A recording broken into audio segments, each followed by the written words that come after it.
Bonjour à tous. Le 5 mars. Une brindille à la fois. Que le mariage soit honoré de tous et le lit conjugal exempt de souillure. Hébreux 13, verset 4.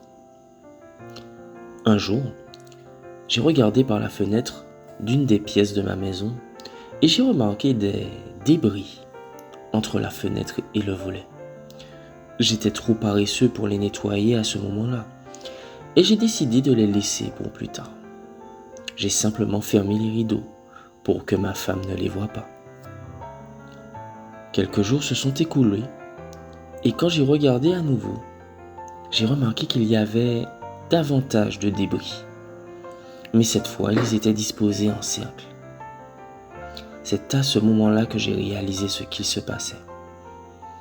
J'ai donc prêté attention et j'ai pu observer un pigeon apporter des brindilles de différentes tailles, les disposant avec soin jusqu'à ce que le nid, finalement, soit prêt pour accueillir ses œufs et qu'il puisse commencer à les couver. Former un foyer est un pareil à la construction d'un nid.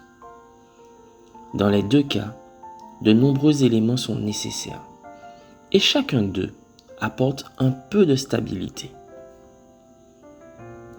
Au chapitre 6 du livre Foyer chrétien, Ellen White souligne que la plupart des hommes et des femmes se marient comme s'il suffisait de s'aimer pour résoudre toutes les questions.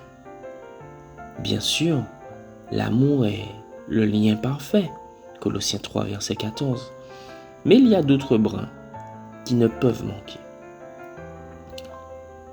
Dans leur livre « Les couples heureux ont leur secret, les 7 lois de la réussite », John M. Gottman et Nan Silver soulignent 7 principes qui ne devraient pas manquer dans ta relation.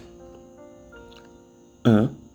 Connaître intimement le monde de ton ou ta partenaire. 2.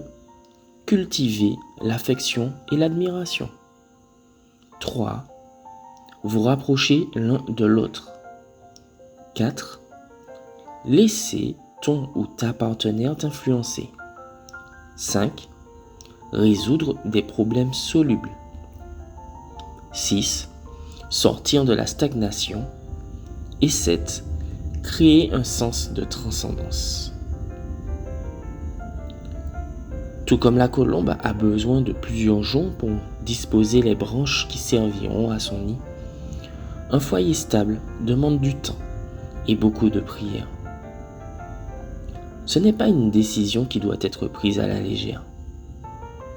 Si tu n'es pas encore marié et envisages de fonder un foyer prochainement, je t'invite à chercher la direction de Dieu et à prendre ton temps et, comme la colombe, à créer un foyer stable et durable, une brindille à la fois. Bonne journée à tous.